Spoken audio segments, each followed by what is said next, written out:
Bienvenido a este acto que organiza la Cofradía de Jesús en la oración en el huerto. Me toca a mí abrir como presidente de la Unión Local de Cofradías. Sabéis que estos actos están hechos por el proyecto de Martos Cofrades, por la subvención de la Junta de Andalucía. Quiero felicitar a la cofradía cuando nos presentó este acto por hacer una cosa bonita. Yo creo que va a ser un acto precioso, que tanto no sé quién es Jesús y quién es Antonio. Antonio es nuestro tenemos presentes, pero yo soy Martín, presidente del local de cofradía, no sé quién es Antonio y quién es Jesús. Mira, Antonio Mota, este fue el que hizo la amargura. Jesús Vidal, bueno, pues trabaja con él y fue la última restauración del Cristo que llevó un poco toda la iniciativa, porque Antonio, pues, aparte de hacer escultura religiosa, es más bohemio, pero Jesús es muy cofrade. Entonces por ahí van los temas. Muy bien, por un placer conoceros. Yo soy Martín, presidente del local. Encantado. Me imagino que dará una charla preciosa, porque la verdad es que un imaginero tiene la suerte de tener a nuestro Cristo, nuestra Virgen tan cercana, que aunque uno no tenga una afinidad con esa imagen, pues la verdad es que el cariño te lo va haciendo el roce de estar con ella y de estar.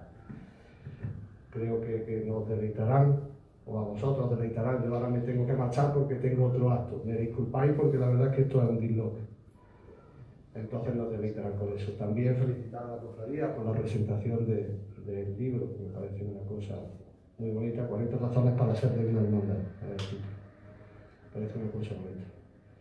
Y nada más, podría apertura de esto. Aprovecho ya para invitaros. Ayer hicimos la apertura de una exposición de Gloria en San Juan de Dios. Algunos de los que estáis aquí habéis disfrutado ya de ella. Parece que está preciosa, me parece que San Juan de Dios, yo lo digo, subís porque la verdad es que merece la pena verlo. Y mañana a las 11 pues inauguramos 3 exposiciones, no una, sino 3 a la misma vez. Entonces también os invito a la Escuela de Alto Oficio que subáis. Muchísimas gracias y que tengáis una buena tarde y que sea muy fructífera la charla. Muchas gracias. Después la verás por el vídeo. De todas formas me quedaré un poco. Vale.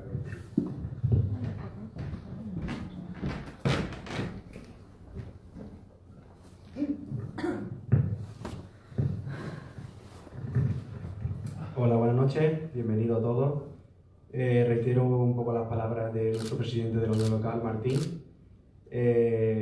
Aprovecho para daros las gracias por asistir a esta humilde conferencia, que así la catalogamos porque son personas muy llanas, muy humildes, y vamos, que hoy vais a conocer un poquito más de ellos. Y lógicamente dar las gracias a la Unión Local, que a través de esa subvención que da la Junta de Andalucía, pues es la herramienta necesaria para acercarnos más a ellos y saber un poco más de nuestra historia y de nuestras imágenes titulares. También, gracias a esa herramienta que nos facilita la Junta de Andalucía, pues se ha podido realizar el libro 40 razones de ser de una hermandad, en la que se van a narrar 40 capítulos, porque son 40 años los que la hermandad ha cumplido este año, en el 2021. Entonces voy a dar paso a Francisco Javier Martos Riba para presentar un poco de qué va a tratar este libro. ¿Me oí bien sin micrófono? Vamos a ver. Esto es un proyecto ilusionante. Y como ya todo el mundo da buenas tardes, pues vuelvo a decir buenas tardes. En primer lugar, tengo que darle gracias a esta hermandad por haber cogido a un viejo archivero para presentar este libro. La verdad es que es un proyecto ilusionante. Y os explico por qué. Porque tiene tinte histórico, y estoy leyendo, ya los años me van perdiendo la memoria, de una cofradía que ya va cumpliendo años. También hay que darle gracias a la Unión Local, a su presidente y a la comisión, por haber sabido enlazar como bien ha dicho Martín, entramado de actos que están sucediendo todos los fines de semana.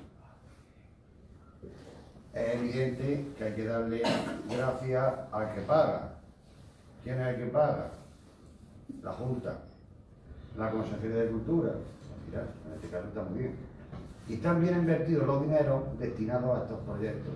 Porque hay que tener en cuenta una cosa, que la Semana Santa de Andalucía da trabajo a cientos de miles de personas y que hay que afirmarla como bien patente y dar base para su crecimiento.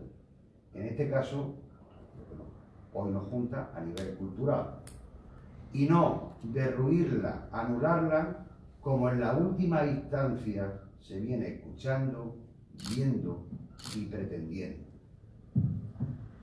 El proyecto de 40 razones de ser de una hermandad quizás sea una prolongación de lo que esta hermandad durante décadas ofrecía al cofrade marteño, con aquella publicación que no voy a nombrar, que fue desapareciendo o bien muriendo cuando las plumas se metieron en los bolsillos y de los bolsillos salieron aquellos teclados. No olvidéis nunca eso. Aquella publicación la hacían plumas y ahora es el teclado. Por eso murió. La Junta de Gobierno, que está aquí representada, ha querido ofrecer a toda Andalucía, porque esto se verá en todos lados, la historia de esta madura cofradía. Y digo madura porque se supone que a los 40, que lo cumplimos ahora, no se es joven, pero tampoco antigua, y mucho menos archicofradía. Tan solo tiene la madurez de 40 años de abrazar tu sitio, tu día, tu idiosincrasia, en razón a los que habitan en la hermandad. Y con esa edad ya sabes que pasaron muchas situaciones, algunas dudas, y por qué no decirlo, muchas idioteces que el ser humano no supo resolver. Pero con un bagaje de 40 años ya sabemos dónde estamos, cuáles son nuestras raíces, nuestra breve historia, y puedes empezar auténticamente el camino de decir por los siglos, el amén sobra. Bueno, pues yo creo que ese ha sido el punto de inflexión que ha tenido esta joven Junta de Gobierno, que no ha sido otro. Contar todo lo que han vivido ellos, echar mano de los archivos, que para eso están, y plasmar aquí, en este libro, esos 40 años de historia, que ahora diré brevemente qué significa eso. 40 razones de ser de una hermandad. Es un título que le han dado a ellos, pero ¿cómo funciona ese libro? Y ahora vamos a dejar los papeles. Muy fácil. El libro que se edita es la historia particular de cada una de las secciones que ha tenido nuestra hermandad. Llámese cultos, costaleros, llámese imágenes, cada sección lleva su propia historia. No va por orden cronológico, ni mucho menos, porque antaño sí era, digamos, el formato más original, más no. Creo que con buen acierto, tanto Abraham como Pablo, como la Junta de Gobierno, han dicho no, vamos a coger las secciones de lo que realmente ha hecho que esta hermandad funcione. Esas 40 razones. Y cada razón lleva su foto en la portada y dentro lleva, aparte de la foto, las palabras escritas de cómo se desarrolló a lo largo del tiempo cualquiera de las cuestiones de la hermandad. Llámese costalero, imaginería, y voy a poner un ejemplo. Las imágenes tienen una fotografía en la portada y dentro tienen un texto. Y ahí va la historia, desde la primera hasta la última. Y así sucesivamente. Creo que es una idea muy original que va a plasmar muy bien el sentido que actualmente tiene la hermandad y la sensibilidad con respecto a su hermano, que no lo perdáis porque merece la pena. Sí, pediros disculpas porque hoy no se puede repartir. No se puede repartir por una razón muy sencilla, porque un trabajo que te dan una subvención, lo que hay que hacer es darlo con la mayor calidad posible. Y cuestiones de imprenta, cuestiones de maquetación, de todo, pues bueno, tenemos la portada, Pero este libro pues se repartirá gratuitamente donde la hermandad diga, en el sitio que diga y en el momento que diga. Y con esto, bueno, pues he presentado esto, pero que el contenido vale más que la foto. Y os lo digo sobre todo a la gente joven. Leerlo desde la primera hasta la última. Hay que leer, hay que hacer fotos, hay que, no sé, pues cómo se llama, todas estas cosas, ¿no? Pero hay que leerlo, porque ahí está la historia de 40 años y es la razón de ser de nuestra, de vuestra hermandad. Ahí lo tenéis. Buenas noches.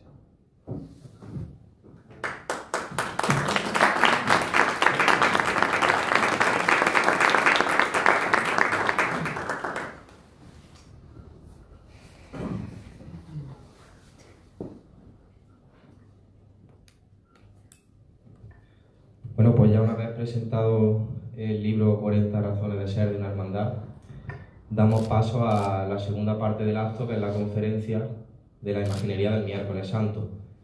Para ello hemos planteado un formato muy sencillo, que Pablo y yo le plantearemos los temas a Jesús y Antonio, y ellos pues con su sabiduría y su profesionalidad nos irán orientando. En primer lugar, vamos a conocer algo más a nuestros protagonistas de hoy, con un breve currículum que hemos preparado con todo el cariño del mundo. En primer lugar, don Antonio Aparicio Mota nace el 17 de junio de 1966 en San Fernando, Cádiz. Antonio pasó su infancia dando vida a aquellos muñecotes que hacía frente a San Telmo en Chiclana, en la casa de sus abuelos maternos, o los intentos de modelar con fango más que barro en la huerta de sus abuelos paternos en San Fernando. Indagando en la historia y la vida de Antonio, resalta una curiosidad, y es que a la hora de poner rumbo a su futuro profesional se decantó por el mundo de la ciencia. Y así hubiera sido de no ser por la intervención de Manuel Montejo, profesor de Historia del Arte, y Fray Jesús Rodar Alcázar, carmelitano profesor de Filosofía, que cambiaron su primera intención de comenzar una carrera de ciencia para dedicarse a hacer de su profesión la culminación a sus sueños de niño. Y bendita decisión, Antonio. En la ciudad de Sevilla se inició tanto en su estudio universitario en la Facultad de Bellas Artes Santa Isabel de Hungría como en los primeros pasos de su vida profesional. Se forma como licenciado en Bellas Artes en la especialidad de Escultura, como licenciado en Conservación y Restauración, y es nombrado nada más y nada menos que académico numerario de la Academia de Bellas Artes de Cádiz. Además ejerce como docente en la Escuela de Arte de Jerez. Entre su prolífica y extensa obra, como pintor, escultor, restaurador y conservador, podemos destacar, entre muchas otras, el monumento a Camarón de la Isla, en San Fernando de Cádiz, que el genio del cante no pudo contemplar, pues falleció antes de su presentación en 1992. También destacar el monumento al marisquero en San Fernando y el monumento en homenaje a los hombres del mar en Conil de la Frontera, así como diversas restauraciones de imágenes de insignes escultores de la talla de Sebastián Santos y Castillo Lastruzzi. Pero sus inquietudes lo llevaron a otear otro horizonte, destacando su papel como director de la película Bosque de Musa, un paseo flamenco por la isla, y del documental Cortinas Negras, así como su participación en revistas y publicaciones sobre el cante de su tierra, el flamenco. La impronta de Antonio hemos de destacar que ha marcado la historia de nuestra hermandad y de la Semana Santa marteña. Sus manos dieron vida en 1990 a nuestra Madre, María Santísima de la Amargura, y fruto de la formidable relación forjada, nuestra hermandad le ha confiado la restauración de la oración de Jesús en el huerto en 1991 y recientemente en 2021 junto con don Jesús Vidal. También ha sido restaurador del Santísimo Cristo de la Fe y del Consuelo en 1996-2016. Fruto de esa buena relación, declamó el pregón Amargura en el año 2002. Para Antonio, y lo sabemos desde el corazón, el estar hoy aquí con nosotros y estar en Martos no es cuestión baladí. Es volver a su casa y a su hermandad.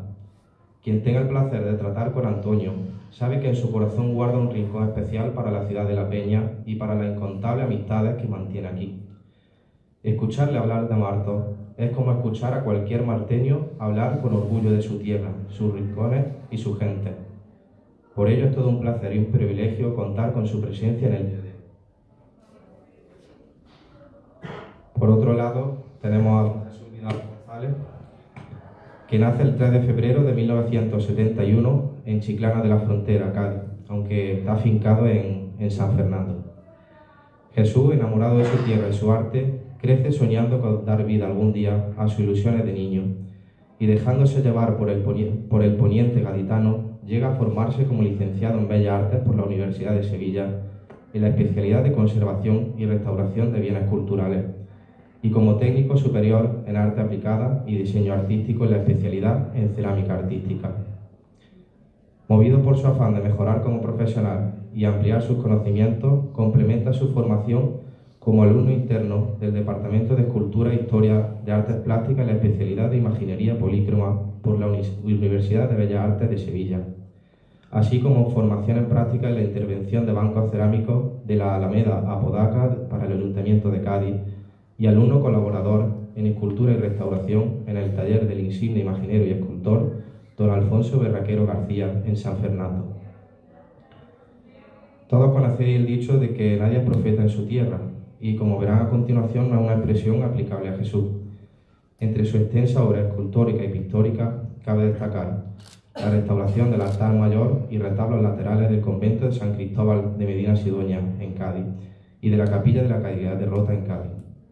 Imágenes del Santísimo Cristo de las Tres Caídas y María Santísima de la Angustia de San Fernando en 2009 y posteriormente en 2011 realiza las imágenes del Centurión a caballo y Santa Mujer Verónica que completan el misterio del Santísimo Cristo de las Tres Caídas. Así como en su obra pictórica podemos destacar el cartel anunciador de la Semana Santa de San Fernando del Consejo de Hermandad y Cofradía en 2011, el cartel anunciador de la fiesta del Corpus Christi de San Fernando en 2013, el monumento al cargador para el excelentísimo Ayuntamiento de San Fernando en 2016 y la intervención en el retablo cerámico de la Hermandad de Nuestro Padre Jesús del Gran Poder de Sevilla en 2018. Jesús compatibiliza su actividad profesional con numerosas actividades docentes y conferencias, así como con publicaciones electrónicas para la Universidad de Sevilla y en variados libros y revistas. En el corazón de nuestra hermandad quedará para el recuerdo de la restauración de nuestro titular, Jesús de la Oración en el Huerto, en 2021 junto a don Antonio Aparicio. Desde ese preciso momento, y a pesar de no tener una relación tan dilatada en el tiempo, Jesús se ganó el corazón de esta hermandad. Fue tal la profesionalidad e implicación en esta restauración que al presentarnos el magnífico resultado de la imagen de Jesús de la Oración, el brillo en su ojo ponía de manifiesto la satisfacción del trabajo bien ejecutado y la hora de mimo hacia nuestro titular. Por ello hoy nos enorgullecemos enormemente de darte la bienvenida a tu hermandad y tu casa. Y esperamos que tu visita a Martos no sea la última y sea una experiencia, tanto profesional como personal, digna de recordar en tu brillante carrera. Un aplauso para estos dos pedazos de artistas.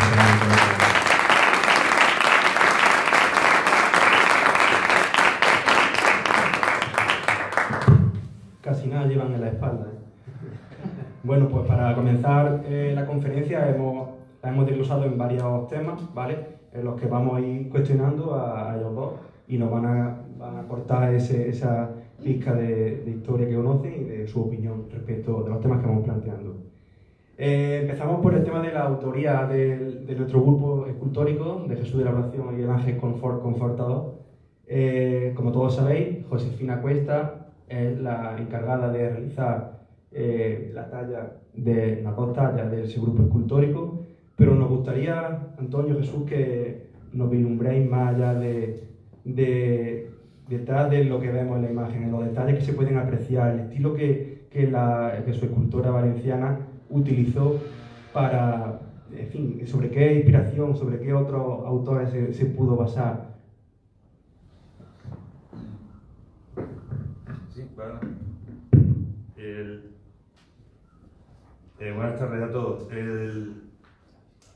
La estatuaria valenciana, Pablo, da grandes autores aquí en España, ¿no? Por ejemplo, me vienen a la cabeza toda esa zona, ¿no? del Levante, ¿no? De Barcelona, Valencia, no sé, tenemos ahí en esa zona desde Salsillo, por ejemplo, si tiras para arriba, los hermanos Valmijana, que tienen una trascendencia brutal, ¿no? Valmijana llegó a ser casi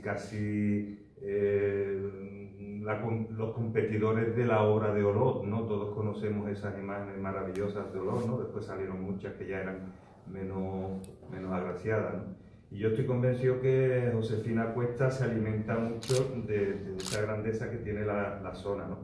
Jesús y yo, en muchas ocasiones, cuando esta última vez que hemos restaurado juntos la imagen, veníamos a coincidir en que, salvando las diferencias de lo que es la estructura del cuerpo, la cabeza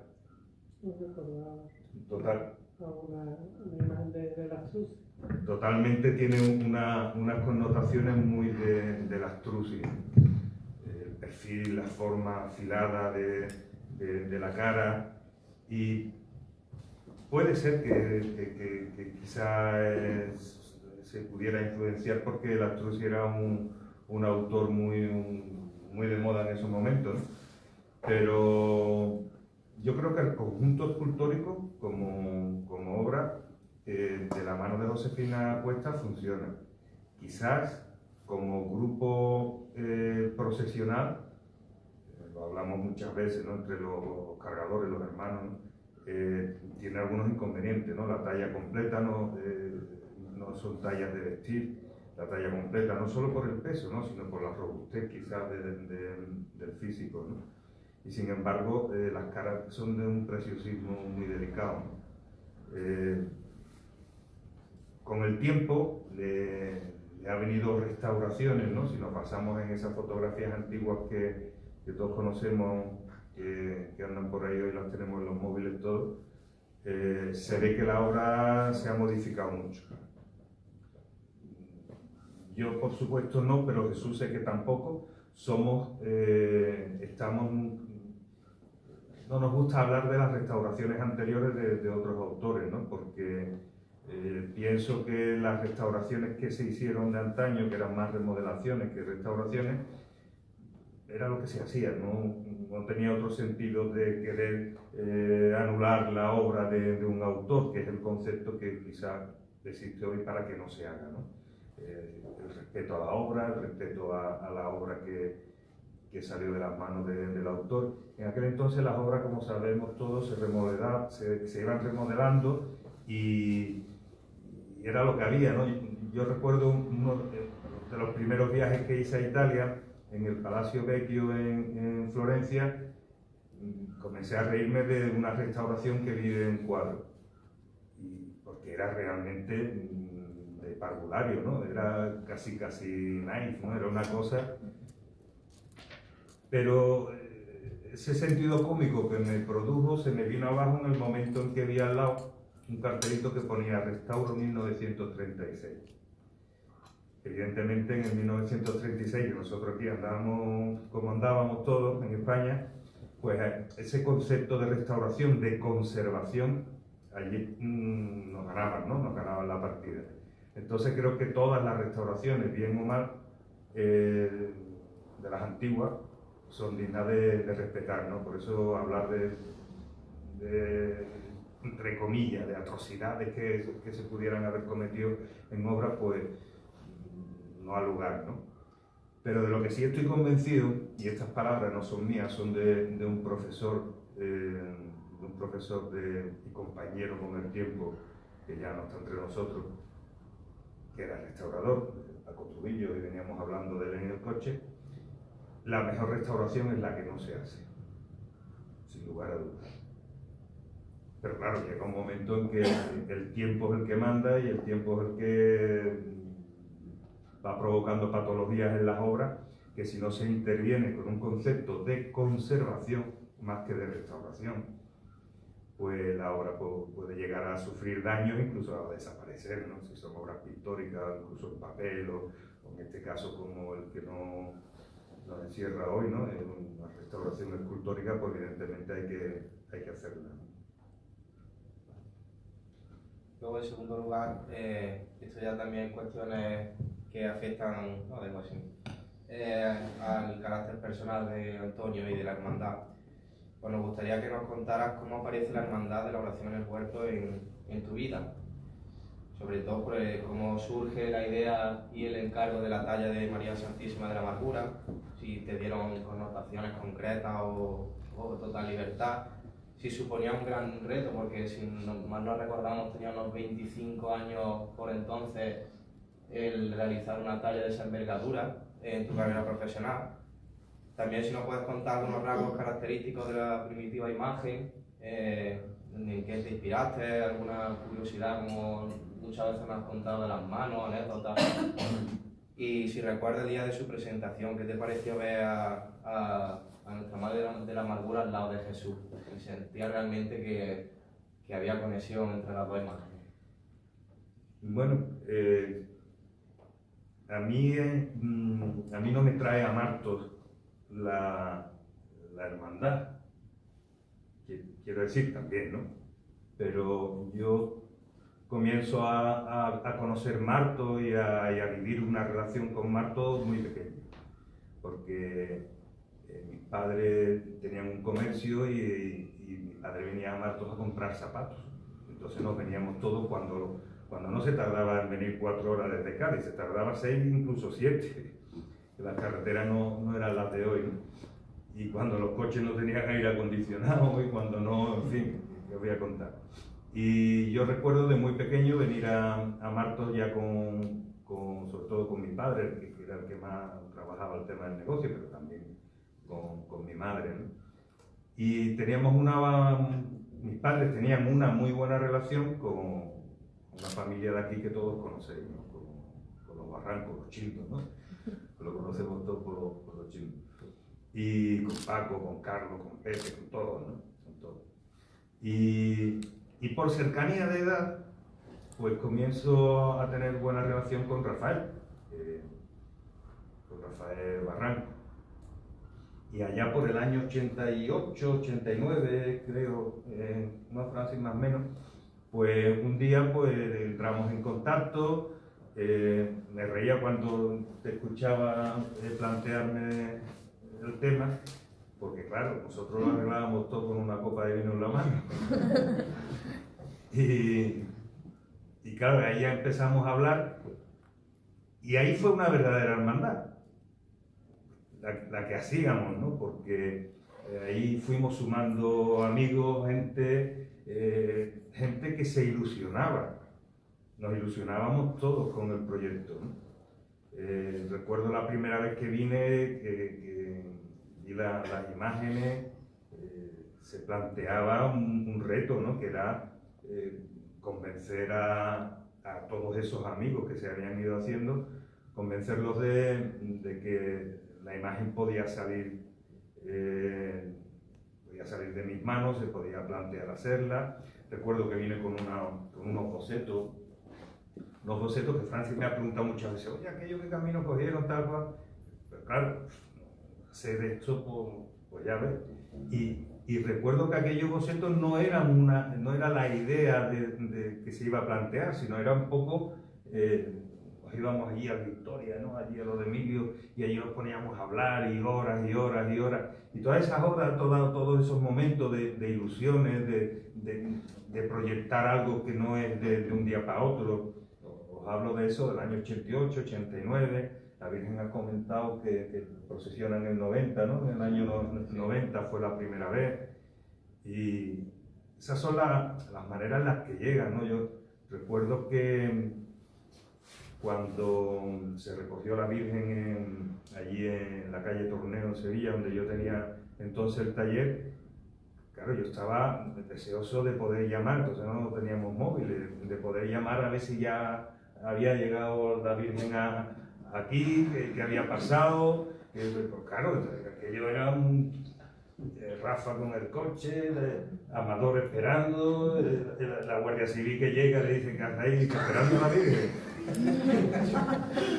En fin, todo ese tipo de cosas, ¿no? que con el tiempo nos hemos contado, nos hemos reído y ha hecho pues eso, que siempre nos tengamos, claro, la distancia es complicada, después los años van cambiando, todos nos hemos echado responsabilidades, tuvimos niños, ya hay algunos que no tienen niños. Y claro, todo eso hace que nos distanciemos, no que nos distanciemos. Francis y yo nos vemos y parece que nos vimos ayer, ¿no? Pero sí es verdad que no tenemos el mismo tiempo para juntarnos como hacíamos antes, o para seguir ilusionándonos como hacíamos antes, ¿no? Yo recuerdo la presentación de la Virgen que me comentabas, y recuerdo el primer día que procesionó la imagen, ¿no?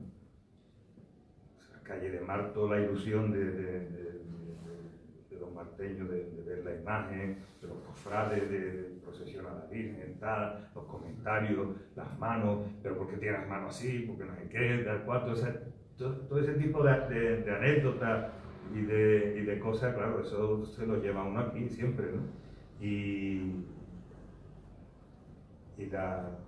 Desde aquella primera imagen me preguntaban, ¿no? Cuando yo hago aquella imagen, en realidad no me baso, yo no quería hacer una imagen dolorosa al uso típico, ni querer copiar o que se pareciera a tal virgen más conocida.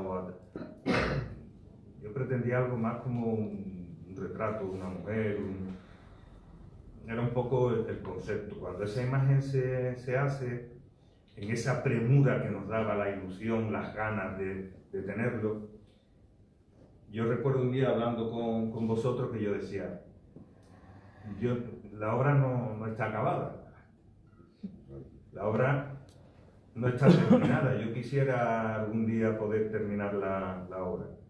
Y claro, al principio yo creo que vosotros no me entendíais en el sentido de decir, bueno, pero ¿qué más le vas a hacer? Yo tenía otras intenciones. Bueno, la imagen estuvo unos pocos de años hasta que me la llevo para restaurarle algunas cosillas ya que tenía de problemas, de arañazos, del uso y del paso del tiempo.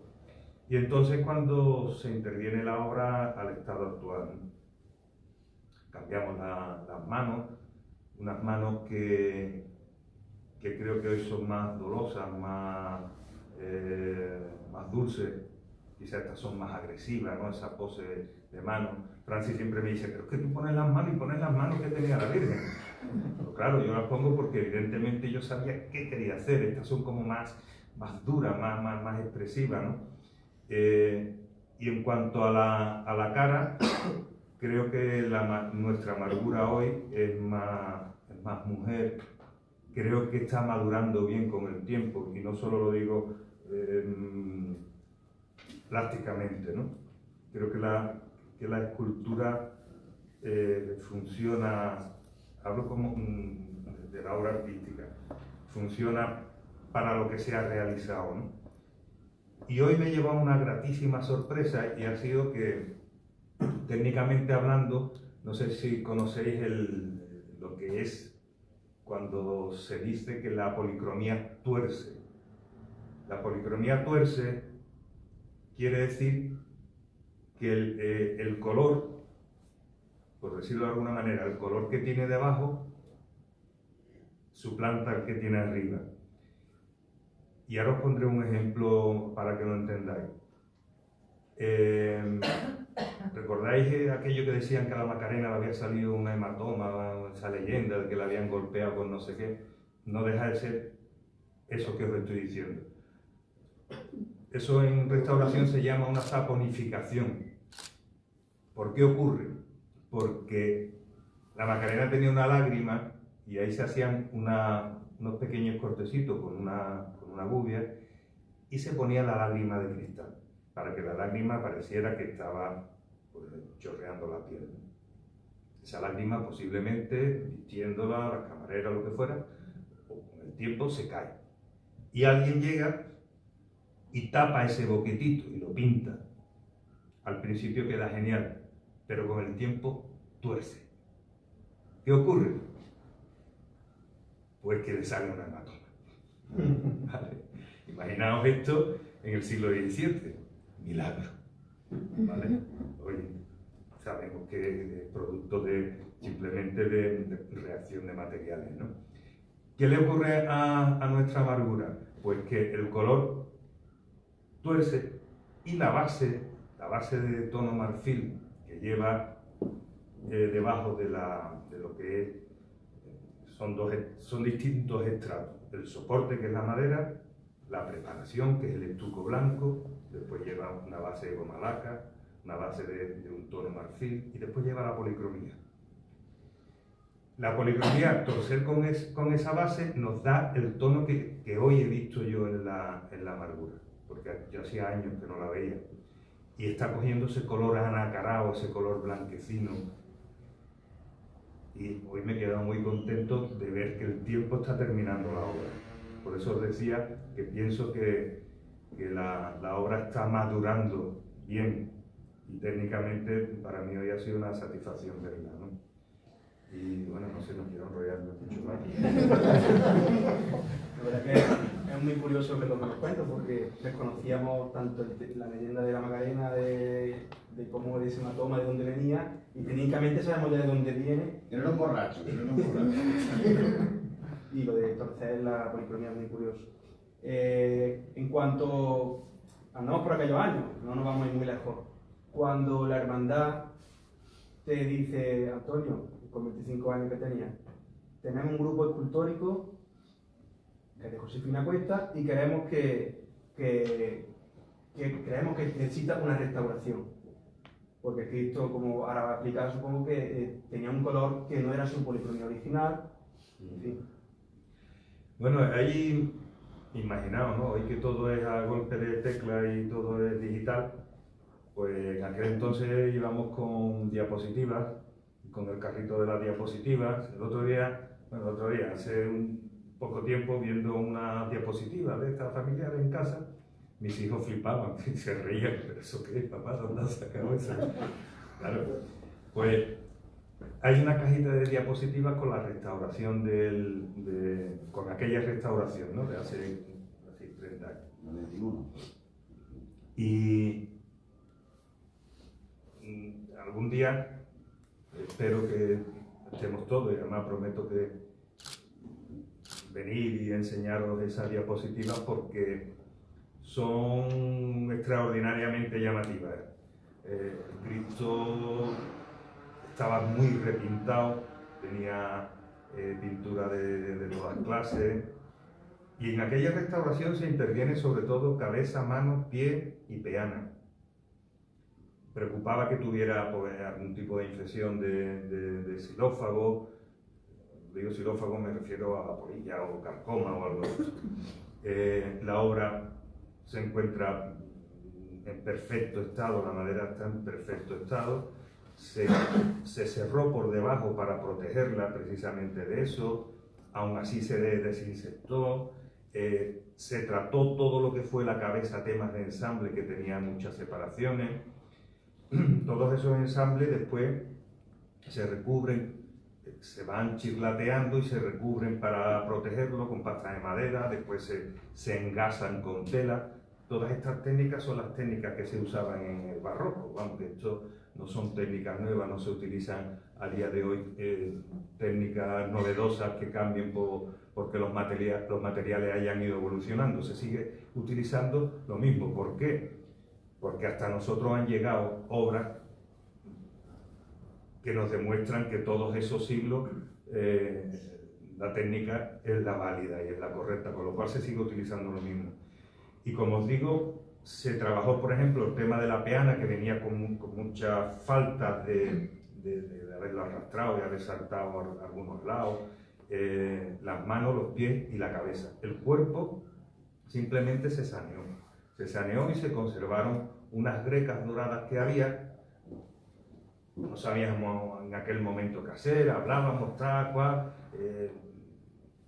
Los presupuestos tampoco eran los de hoy, las posibilidades tampoco eran, porque Hoy ya no lo parecemos, pero entonces fuimos jóvenes también y costaba mucho hacer las cosas, Y la restauración, sobre todo la de la cara, se intentó recuperar la policromía de Josefina Cuesta y no existía policromía ninguna. La policromía que tenía, después de una limpieza tal, la que conseguimos ver que había debajo, era una policromía que una policromía naranja, pero cuando digo naranja digo del color de una bombona de butano. ¿Te acuerdas, Fran? No tenía frescores, no era una policromía natural, y debajo de esa policromía naranja lo que había era rayones de lija, de cofina, de haber tratado y de haber modificado pues, el pelo, de haber modificado rasgos. Y entonces pues se acometió la restauración a la forma que hoy vemos y se puso una policromía nueva. Que ese es el motivo de que en esta última restauración que hemos hecho Jesús y yo, decidiéramos poner una policromía que es la que actualmente veis. Quiero decir, la policromía que se retira es la policromía que en aquel entonces yo le di. No es que no estuviéramos contentos con la policromía que le dimos, es que el paso del tiempo, y ya que íbamos a actuar como hemos actuado en esta ocasión, la obra íntegramente, todo lo que era la pintura de la túnica, cuando digo pintura me refiero a tintas planas, cuando digo policromía me refiero a las carnaduras, a lo que es la piel. Hemos intervenido la obra íntegra, desde la cabeza hasta los pies. Todo lo que ha sido temas de ensamble, todos esos ensambles se han saneado. Hemos buscado el ensamble. Las aberturas de esos ensambles que estaba deteriorando la obra nos han guiado para seguir viendo el resto y los hemos abierto todos, incluso los que estaban bien. ¿Por qué? Porque lo que queremos asegurar es que haya otros 30, 40, 50 años que la obra no haya que tocarla. Entonces se han saneado todas. Yo creo que las puntillas que hemos quitado, clavos, y además la forma de los clavos, nos ubican aproximadamente la fecha de cuando se restauró, de cuando se pusieron esos clavos, porque por la forma de los clavos sabemos si la restauración es de los años 50, año 46, que es cuando, si es de esa fecha o si es posterior. Y es posterior, posiblemente esa restauración es la que hiciera Miguel Ángel, Rubio Bernier. Bernier. Y la obra estaba completamente llena de clavos. Jesús todos los días sacaba un cuarto kilo de hierro, vamos. Todo eso se ha eliminado, se ha ensamblado, que es como debe estar, encolado, ensamblado con gatos, se han cerrado todas esas grietas, esas aberturas, se han engasado y se ha vuelto a pintar las tintas planas y a policromar toda la base. También, Antonio, hablando del tema de aquellos años, existe también, o nace el germen de que también tú trabajas con otra cofradía que es Marto. Sí, hombre. ¿Cómo llegaste a ese punto? Pues por la relación con nuestra cofradía, ¿no? Porque ahí, hablando un día con Paco Delgado, pues subimos a Santa Marta. Recuerdo que montamos allí una exposición de unas obras que yo traje, que procesionan hoy en Salobreña, en Granada. Habíamos montado una exposición en la iglesia, que es tan bonita, la de Santa Marta, y Paco pues, me habla de la imagen del Cristo de la Fe del Consuelo. Es verdad que estaba muy deteriorado, la policromía, las aberturas, las piernas con muchos golpes, tenía un deterioro considerable. Y después me decía, no, es que el Cristo, aquí si llueve, el Cristo se moja. Y yo decía, pero Paco, que sí, que todo ha sido siempre así aquí en Marto. Y yo decía, pero claro que está deteriorado. Y yo decía, si es que no es tanto el que se moje, porque cuando tú aplicas una policromía, si quieres suavizar el pincel, tú das con una tripilla que llamamos nosotros y lo aplicas agua y no ocurre nada porque se moje. Pero no está 3 horas cayéndole agua al chuzo, ¿no? Total, que nos llevamos aquella imagen, fue un trabajo precioso de restaurar la imagen del Cristo de Hacer Consuelo, y después tuvo un chaparrón y volvió, Paco me volvió a llamar, los amigos de Hacer Consuelo, vine a verlo tal cual y digo, mira, lo llevo y repasamos la policromía y que la imagen esté para muchos años, ¿no? Y así fue, ¿no? Y es curioso también porque,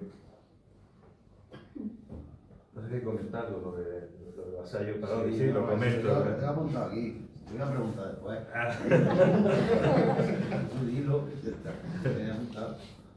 Resulta que un día, hablando, me comentan, no, estos que se fueron, encargaron a un escultor de Madrid, esto sería italiano, porque creo que era Vasallo Parodi, ¿no? Y me quedo yo mirando y digo, Vasallo Parodi, digo, suena italiano, pero este es de Cádiz, ¿no?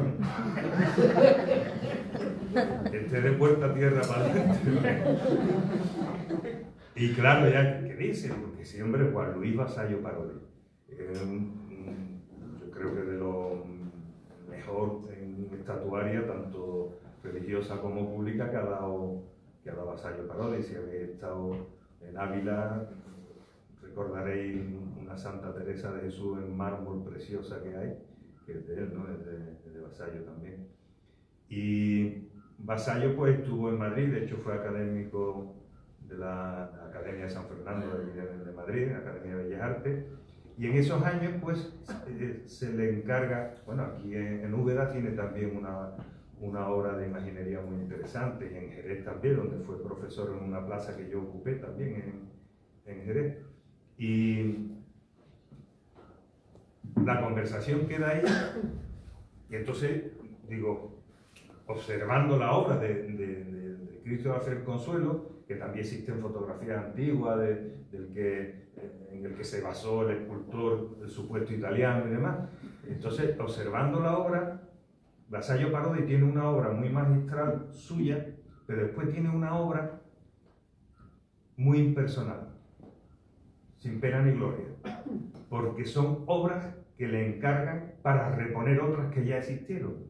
Entonces lo que hace es copiar aquellas obras, mejorándolas, pero no tienen el sello de él, porque se está basando en una obra de otros autores, o en una obra, la mayoría de los casos, obras que venían de Olot, obras de cartón piedra, obras de... Entonces, Vasallo Parodi, yo estoy convencido que la obra es de Vasallo Parodi, porque un día se me cuela en el taller una chavala haciendo una tesis doctoral sobre Vasallo Parodi. Ella se llama Teresa, y era la nieta de Vasallo Parodi. Entenderéis por qué se llama Teresa, ¿no? Por la Teresa de Ávila que tiene en Ávila, ¿no? La Santa Teresa que tiene allí. Y entonces, hablando con ella y tal, recuerdo que llegábamos al mismo entendimiento, ¿no? A que su abuelo tenía su obra personal, que era claro,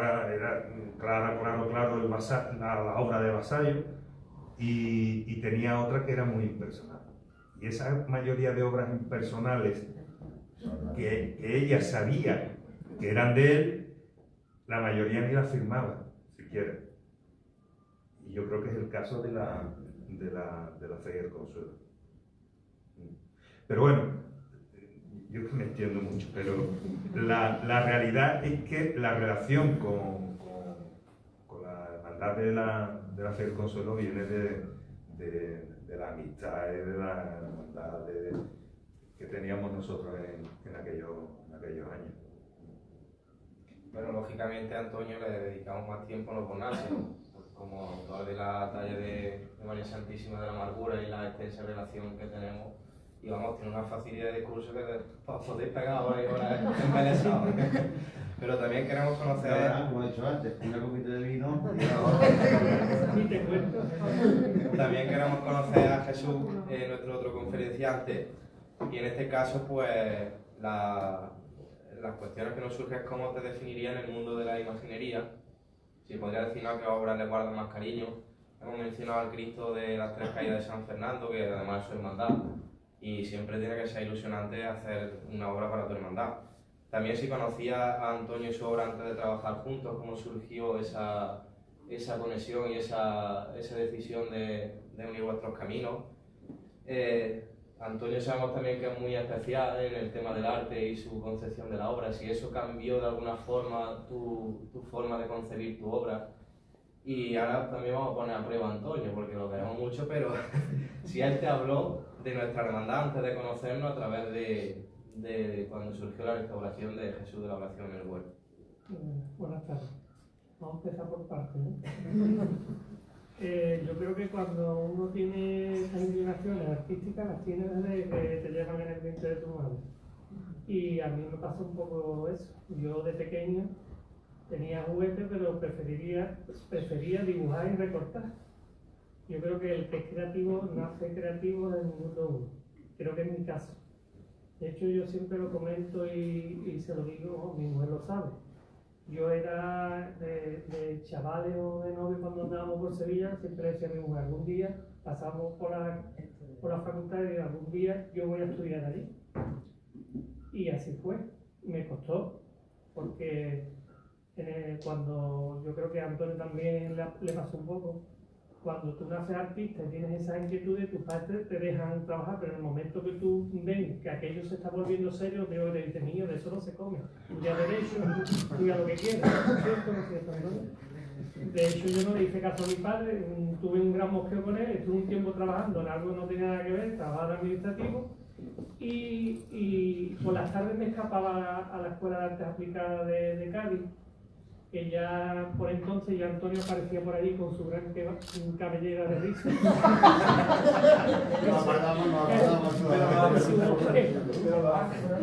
Y yo era, bueno, Antonio yo no llevaba poco tiempo, aunque no lo parezca. Y Antonio ya era profesor y yo era alumno. Silvia, mi mujer, era también alumna de la Escuela de Artes Aplicadas.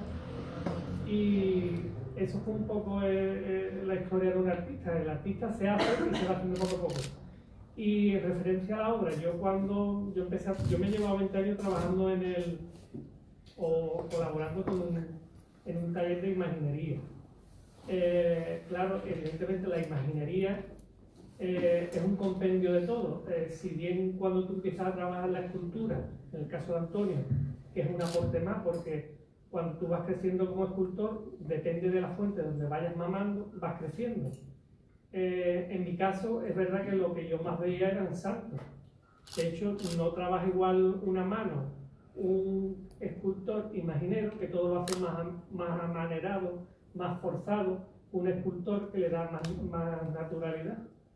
Pues yo durante 20 años he estado viendo manos amaneradas y luego he tenido el aporte de personas como Antonio, que te ayudan a crecer en el mundo de la escultura.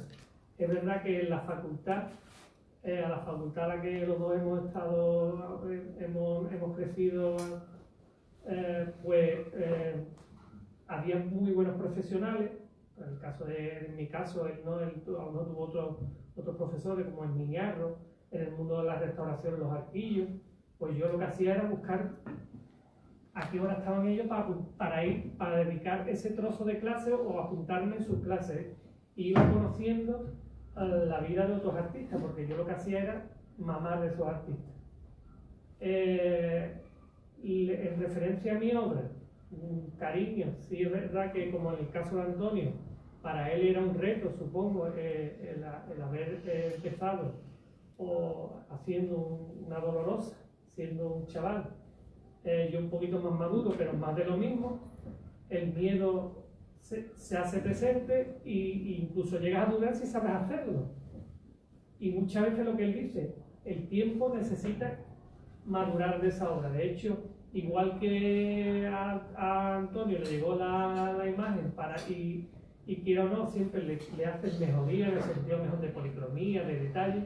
A mí me han pasado con esculturas mías que han llegado al taller, intentas no desvirtuar la imagen, porque no, la gente tiene una forma de ver ya tu imagen, que en el momento si tú la llevas, si va para menos no hay problema. Ahora como vaya para atrás te da lo del cuerpo.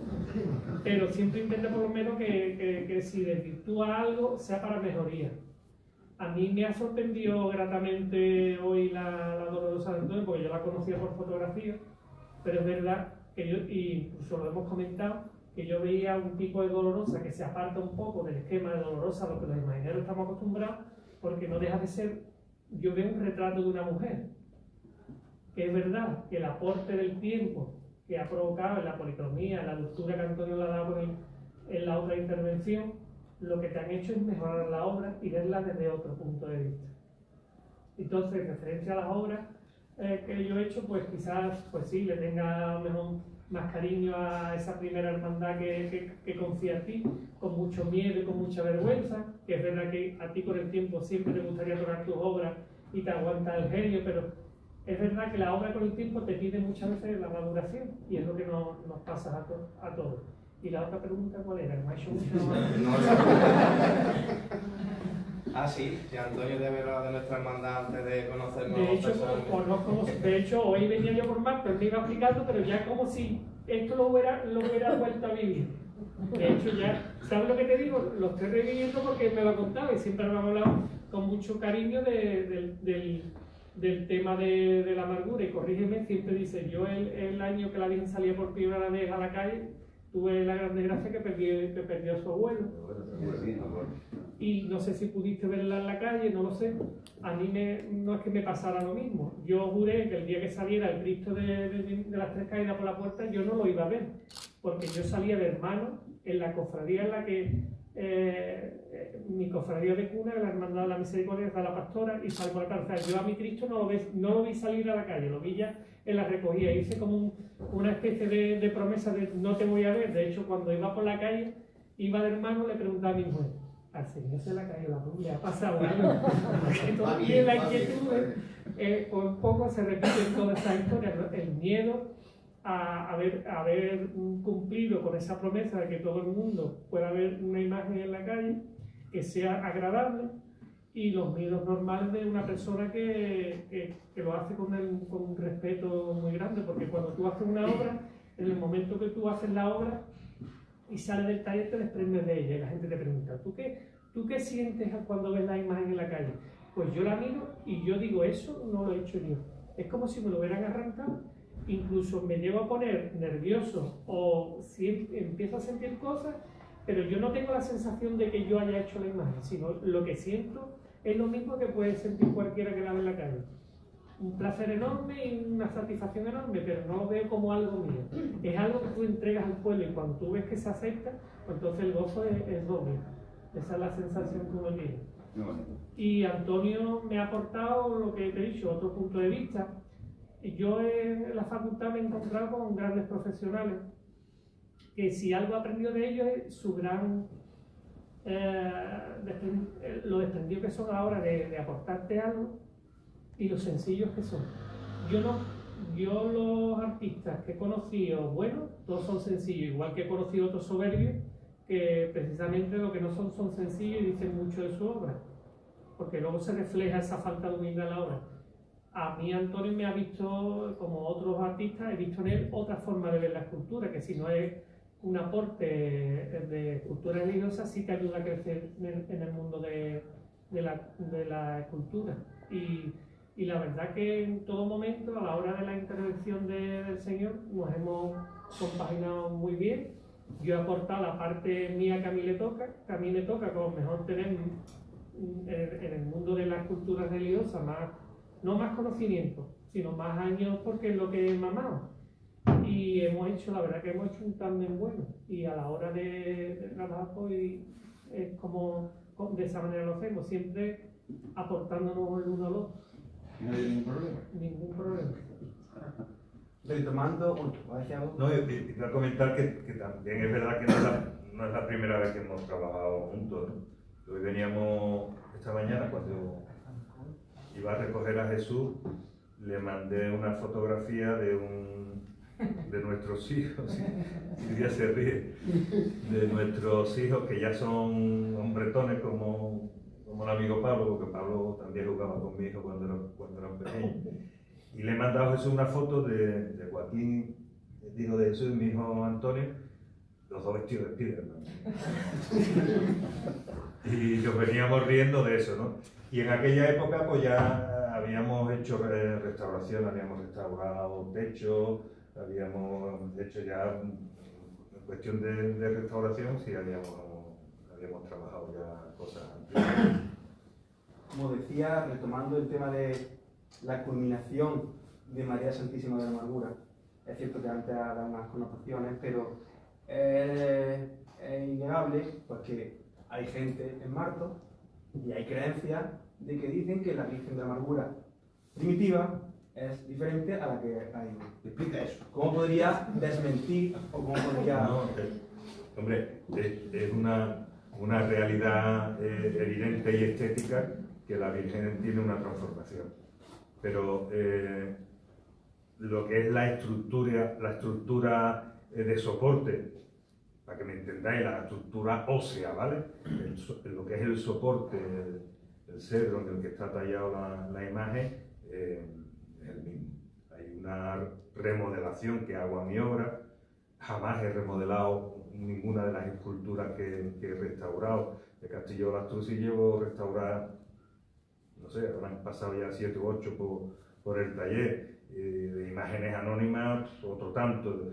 Son un montón las imágenes, tanto de Cristo como de Virgen, de Dolorosa, y jamás se me ocurriría remodelar una imagen que no es mía, entre otras cosas, porque no están en los criterios de restauración. Los famosos criterios, las cartas del restauro, ¿no? que es como, por así decirlo, la normativa en la que se fundamenta la restauración actual, ¿no? Que es de Venecia de 1972, ¿no? Carta de Venecia. La Carta de Venecia, porque es en Venecia donde se reúnen a nivel mundial para crear una normativa de cómo hay que intervenir las restauraciones. Evidentemente yo eso no lo podría haber hecho con una escultura de Jesús, pero insisto, como dije antes, mi intención era terminar la amargura. ¿Pero qué había que no te gustase de la anterior? Yo la quería dulcificar un poco más, la anterior me parecía mucho más dramática en el gesto, y creo que la amargura actual, o al revés, aquella primera amargura era un esbozo que tenía que llegar a la que tenemos hoy. La imagen es la misma, evidentemente las manos no. O sea, las manos ¿Y de quién son las manos? de mi hermana Emilia. Sí, fue una hermana mía la que me posó para eso, ¿no? Para el tema de las manos y demás. Pero la amargura el soporte es el mismo, claro, evidentemente hay aquellos que dicen, que no es la misma imagen, hay una transformación, claro y evidente, pero que no. La imagen desde el candelero, el torso, todo, los brazos, bueno, y eso los que la conocéis y los que la habéis visto saben que es la misma imagen. Yo dije de ello. Y bajé muchas veces a ver cómo iba. Había, Antonio, por seguir con el tema, alguna inquietud tuya hacia, no sé, concibe la imagen de una cierta forma, ahora se cambia. ¿Tú considerabas que ese cambio era necesario y creías que iba a tener aceptación o tenía cierta inquietud por cómo recibiría Marto a la amargura?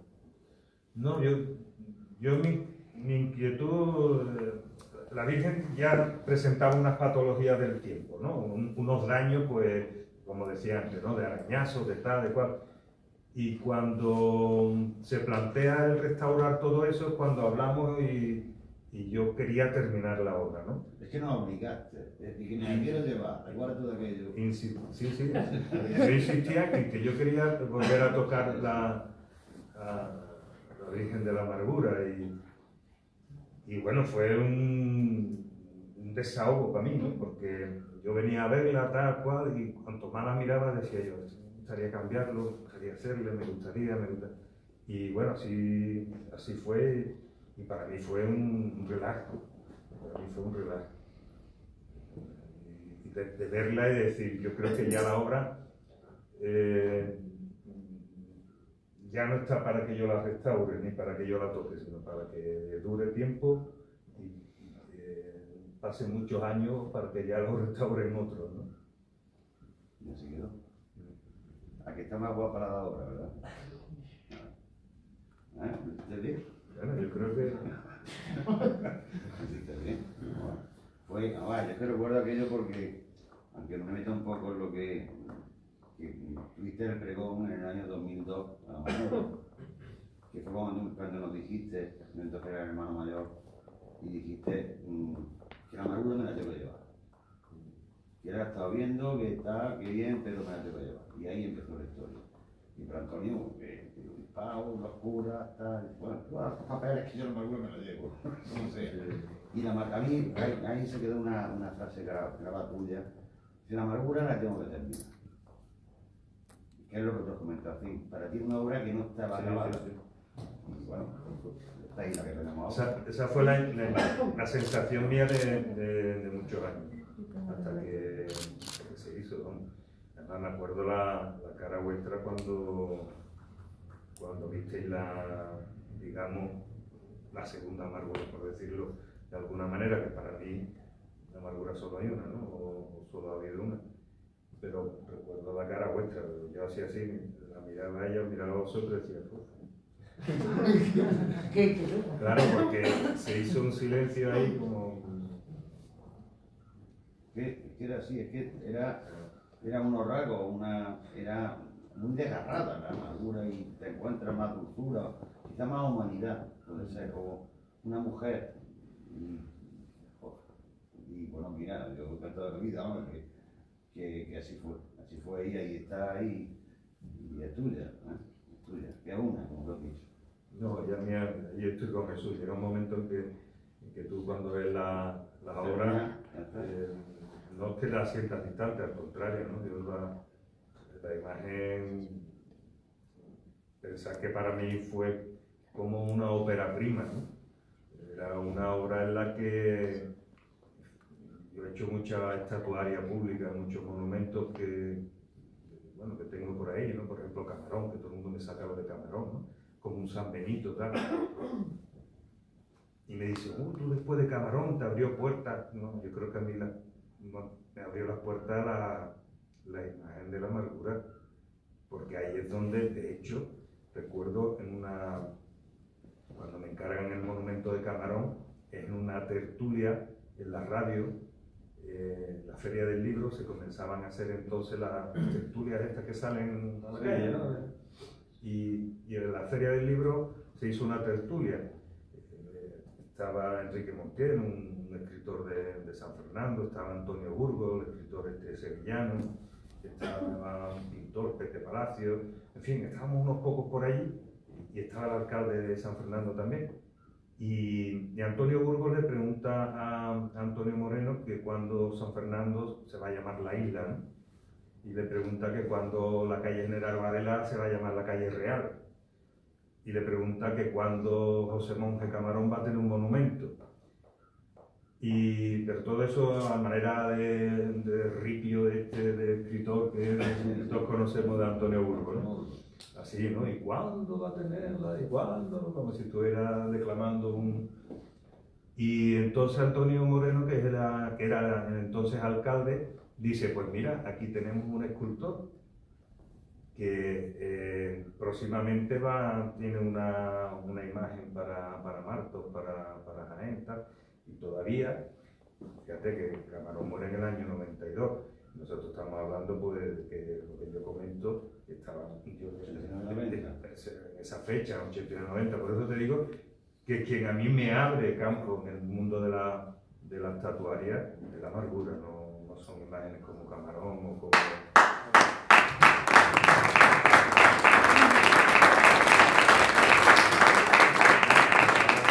Y bueno, ya al tiempo, pues, sí, es verdad que ya pues, una obra va llamando a otra y tal y cual, y sobre todo en aquellos años que éramos jóvenes, estábamos los 20 y pocos años, ¿no? Y estábamos ahí con muchísima ilusión y con muchas ganas de hacer cosas, y hasta ahora. Que todavía seguimos con ilusiones, ¿eh? Claro, y quedan cosas por hacer. Quedan cosas por hacer. Yo ya con ello, ¿eh?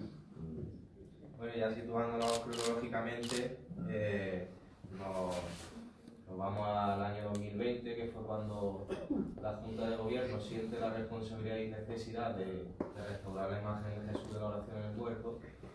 Teníamos clarísimo que iba a San Fernando, eso era innegociable. Y nos situamos que han pasado más de 30 años desde la primera restauración.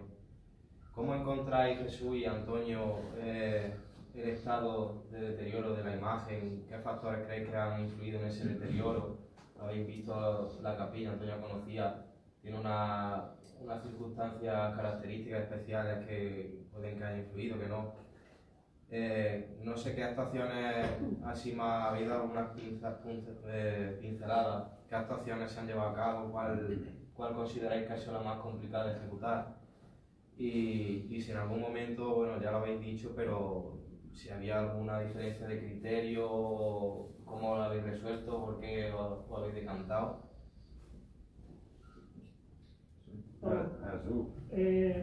Vamos a ver, el tema del Señor, cuando, si os fijáis, una de las formas de trabajar de la escuela valenciana, recuerdo un poco en referencia a las imágenes, suelen ser de talla completa. En la escuela valenciana hay un compendio, hay dos características fundamentales, que una es la forma de trabajar a modo de factoría, como se trabajaba la Dolor, imitaba un poco la forma de trabajar los paños de este tipo de fábrica, y al Cristo y otra que se suma a la forma y a las modas del momento. Entonces el Cristo suma esos dos compendios, la forma de trabajar de ese tipo de fábricas, con la salvedad de que en vez de pasta de madera se hace de madera. Lo que es el embón, lo que nosotros le llamamos el embón a los bloques que conforman ese hueco. Generalmente las imágenes son huecas, ¿vale? ¿Por qué se hacen huecas? Porque lo que hace, los bloques de madera se van colocando a la hora de ensamblar en el sentido contrario de los anillos, para que cuando hagan fuerza, los movimientos de los anillos de la madera, esas fuerzas formen un círculo y se muevan lo menos posible. ¿Qué pasa a este tipo de esculturas que son tan voluminosas en cuanto a densidad, que los movimientos son muy grandes? Y uno de las patologías que más se repiten, supongo que en la restauración que se hizo hace 30 años serían las mismas, que es el movimiento estructural de los bloques que conforman lo que es el bulto de la imagen. Pues una de las patologías que más se marcaban era eso, sobre todo la unión de ensamble. Supongo que serían las mismas de hace 30 años. Otra de las cosas que se le habían aportado a la imagen, el tema de la decoración. Esas hojarascas que habían de pan de oro metal, que no es oro fino. Nosotros hemos utilizado unos materiales acrílicos para la hora de la nueva decoración, que son completamente reversibles. Nosotros lo único que hemos hecho es asemejar la decoración que tenía, pero hacerla de forma que tuviera un ritmo, para que fuera más agradable, porque si os dais cuenta, la imagen lo que tenía era distintas partes salteadas de distintas decoraciones. Nosotros lo que hicimos era unificar ese criterio para que a la hora de ver la escultura, de la lectura que llamamos nosotros, fuera más agradable a la vista y fuera más del gusto de hoy en día del cofrade, pero siempre teniendo como partida ese tipo de decoración, con la salvedad de que esta es completamente reversible. O sea que si nosotros queremos eliminarla, se elimina, porque utiliza elementos reversibles, en este caso acrílicos. Entonces, una de las patologías, como hemos dicho, más acusadas era el tema de movimientos de bloque. Y luego el tema de la policromía, que se retiró la que se había dado, que verdaderamente no era la original, y fue la que se dio hace 30 años, y lo que volvimos a hacer era lo mismo, utilizar una policromía que tenga la base de todos los mismos, de la misma forma de hacer las policromías, o sea, primero que nada vemos si el soporte pictórico se encuentra en condiciones, si se encuentra en condiciones y si en el caso de que no se encontrase se resanan las fisuras que tuvieran, se consolidan los filos o que puedan darnos problemas de desprendimiento y aplicamos una nueva policromía utilizando lo que es las mismas técnicas que se utilizaban hace ya 3 o 4 siglos, que es dar con óleo, los frescores, pulir y aplicar distintas veladuras y un barniz de terminación para proteger la imagen.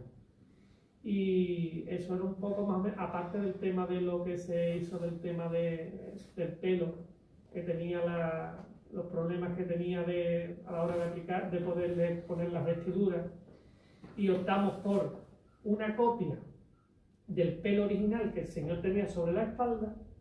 Lo que hicimos fue copiar ese pelo, o sea, siguiendo el mismo ritmo que tenía, con la salvedad de que le dábamos un volumen y poderle aplicar lo que es el mantolín que se hacía, que vosotros le aplicabais de manera postiza y lo que hacía era cubrir la imagen y no tenía el resultado que es el que vosotros queríais. Nosotros lo que hicimos fue una mímesis del pelo que tenía, siguiendo el ritmo, pero con la salvedad que hicimos ese bulto redondo para poderle colocar por debajo el mantolín.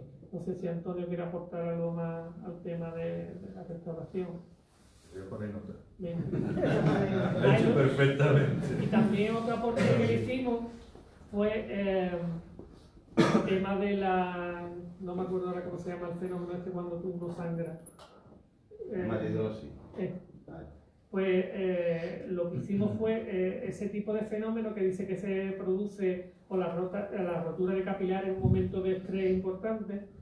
Lo que hicimos, y ese tipo de patología en un humano, que no suelen ser muy habituales, pero pueden pasar, están comprobadas científicamente, es como una especie de suero que le llamamos nosotros, con color así como rojizo, que es como el suero cuando tú te cortas y te has curado y vuelve a salirte ese.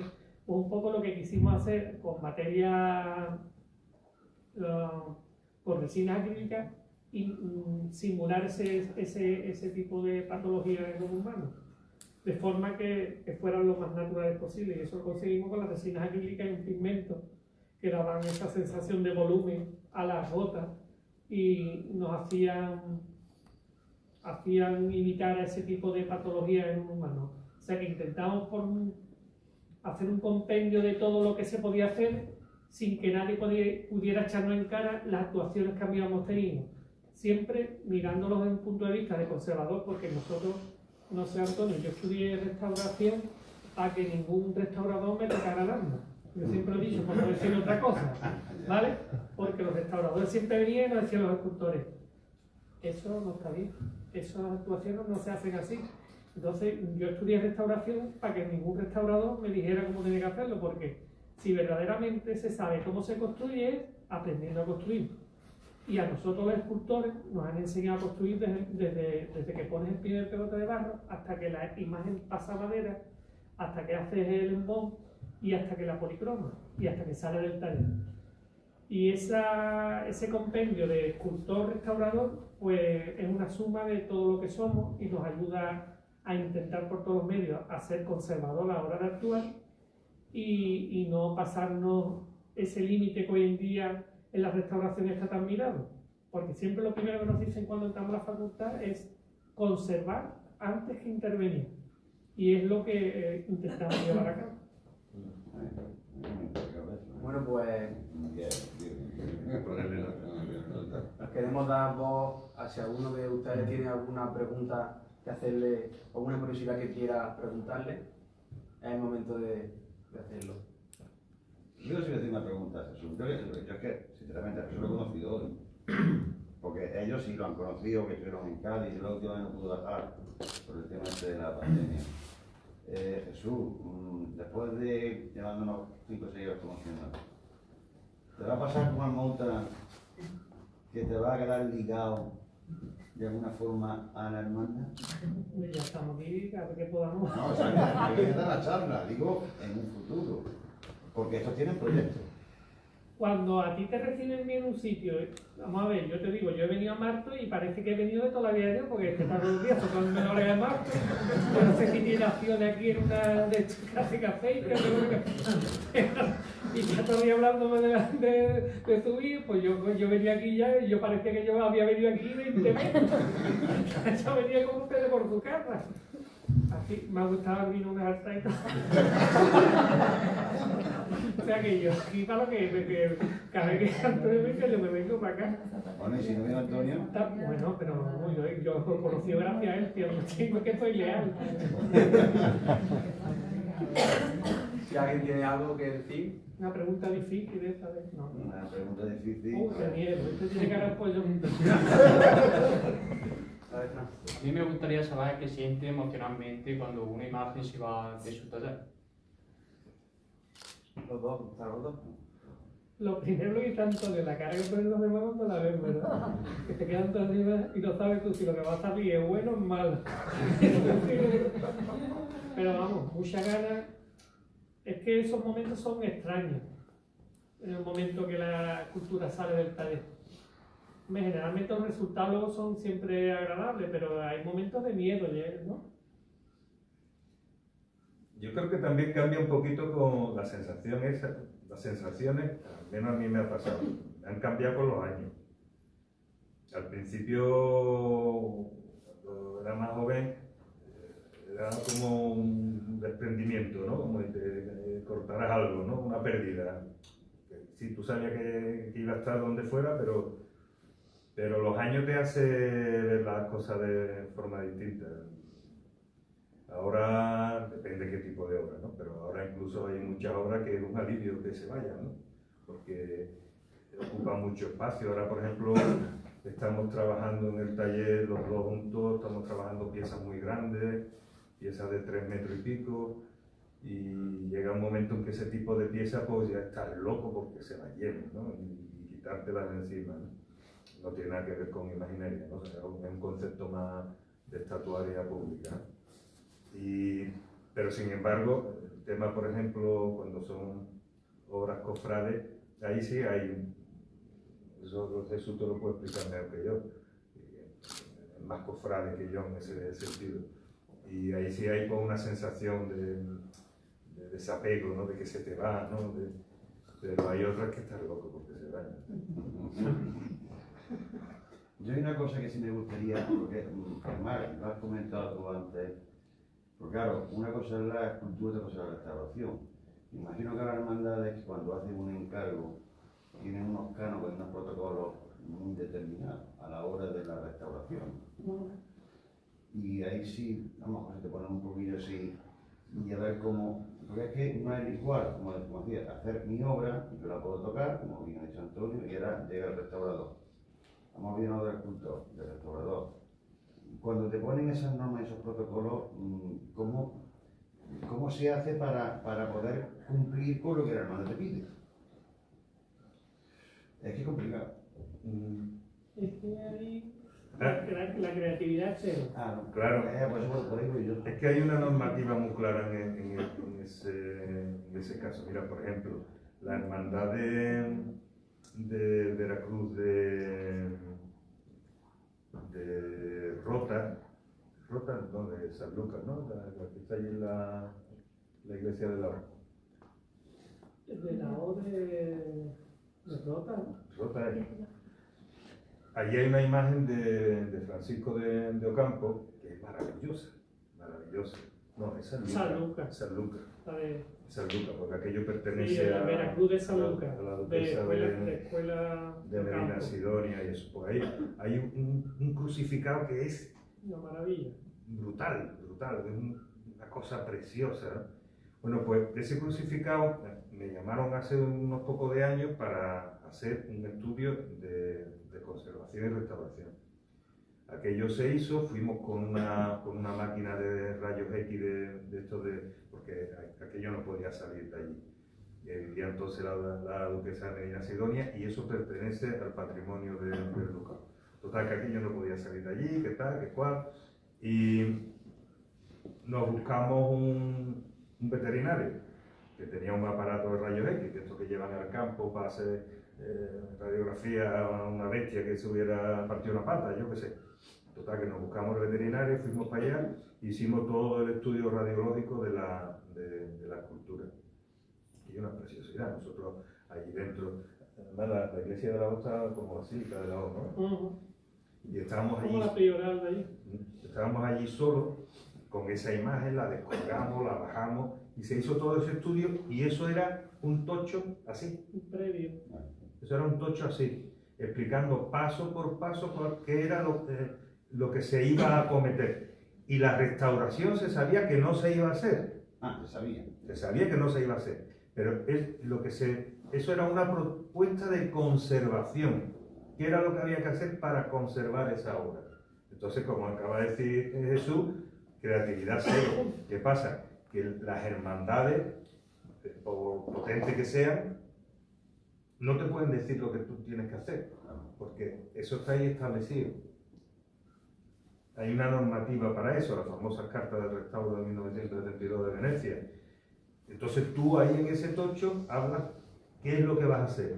Pero claro, estamos hablando de una obra de Francisco de Ocampo, una obra catalogada, una obra del 17, una obra de primera fila. Entonces, ahí por detrás está patrimonio, está cultura, y después está el obispado. Quiero decir que muchas veces con la iglesia hemos topado. Te dicen, no, puedes sacarlo, puedes hacerlo, no puedes hacerlo, no. En obras de este tipo, primero es patrimonio y cultura, porque eso es un patrimonio de todos. Y después, claro, ya después tienes que ir, pero en fin, que todo eso está muy medido y muy controlado. Sobre todo en obras de primera, ¿no? Bien. ¿Vale? Bueno. Juan, ¿cómo ven ustedes, ambos dos, el momento actual de la imaginería en general y sobre todo la religiosa, con los momentos actuales que tenemos de pandemia y de lo que no es pandemia? Vamos a ver, hoy en día la imaginería, como todo, ha sufrido cambios a niveles estéticos y de gusto de la gente. Yo, hay cosas que comparto, hay cosas que no comparto. Antes estuve hablando con ellos, yo hoy en día en el mundo de la imaginería, yo conozco a autores que para mí son ahora mismo, rozan el culmen del número uno en la forma de actuar en la imaginería, y gente que hace cosas que a la gente le gusta, que me parecen de mal gusto, o incluso no entiendo cómo a la gente puede gustarle eso. Aquí, por ejemplo, tenéis escultura como es Darío Fernández Parra, que para mí es el número uno en la forma de actuar, cómo se construye una imagen. No es porque sea... No, para mí es mejor en el sentido de que construye de una forma muy parecida como a mí me gusta la imaginería, lo mismo es gusto mío. Una forma que te recuerda al barroco que podríamos vivir en el siglo XVI, XVII, y hay imágenes de uso de factura contemporánea que me parecen verdaderos maniquí de feria, con los ojos celestes o verdes, que parece que te están llamando a que ligues con ellos. Parece una cosa horrenda, ¿no? Sin embargo, la gente es que flipa con eso. Y además utilizan muchas veces, hoy en día se están utilizando tecnologías que para mí distan mucho de la forma de creatividad de un escultor, que es utilizar el 3D para crear. Para mi gusto, eso yo no lo veo creativo. Hay gente que pensará que eso es forma de trabajar contemporánea y que es tan normal como el que utiliza un trozo de barro para hacer una escultura. Yo no lo entiendo así. Sin embargo, hoy en día, ya te digo, la imaginería está creciendo de modo agigantado y a veces se está deformando de una manera porque está corriendo con los tiempos y los gustos del mal gusto de la gente, bajo mi punto de vista. Yo no veo una escultura de Darío, igual que no voy a decir del que no me gusta, para no poner nombre de nadie.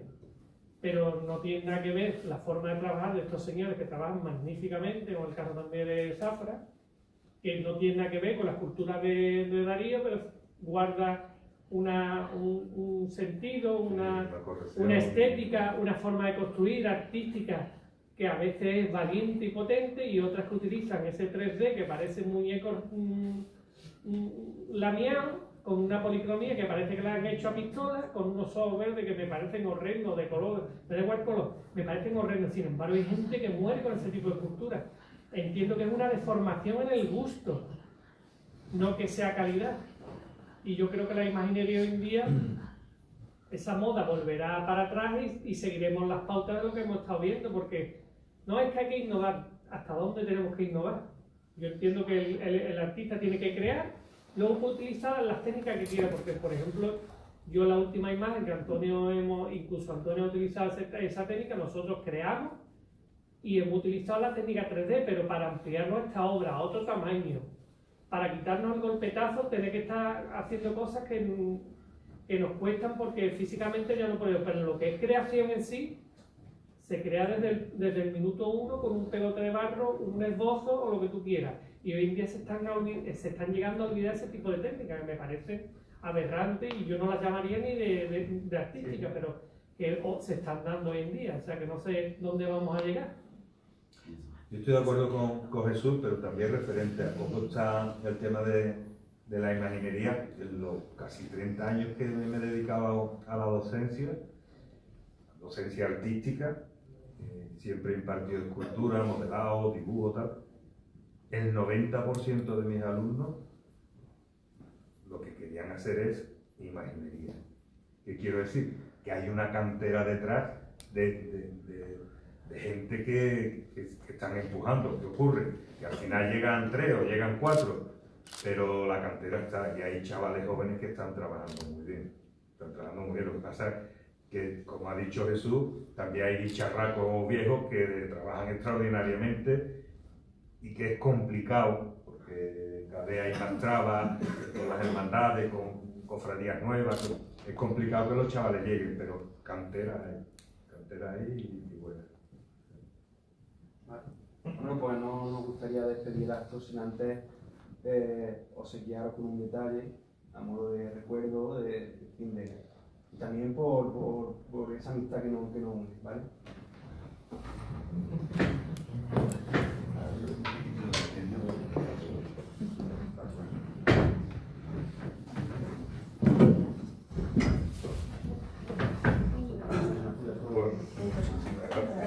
Un aplauso.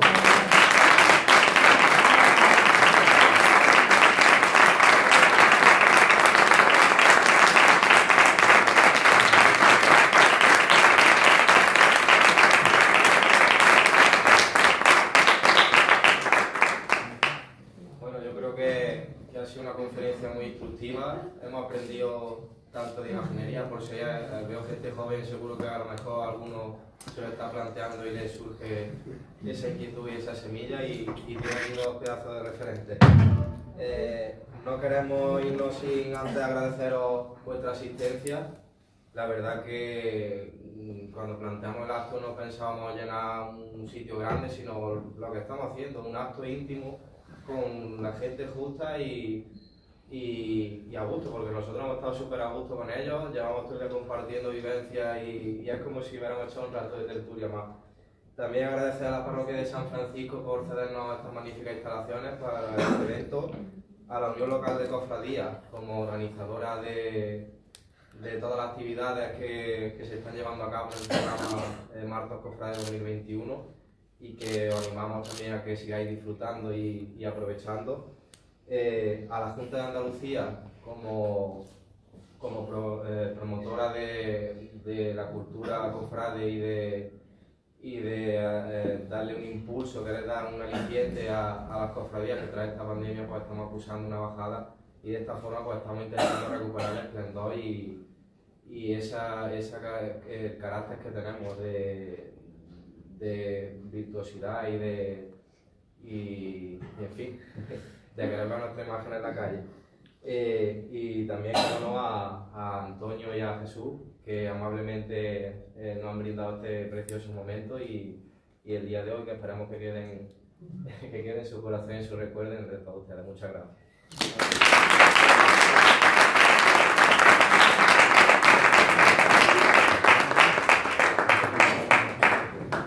¿Puedo decir una cosa, Diego? Y yo le doy las gracias a esta joven Junta de Gobierno por haber cogido los pasos de aquel escultor, no dejarlo, no abandonarlo, englobar a Jesús dentro de la hermandad, porque son nuestros trabajadores y nuestros escultores. Y eso lo dijo que vosotros, y yo eternamente lo agradeceré, porque tenéis un referente. Así que, gracias a vosotros.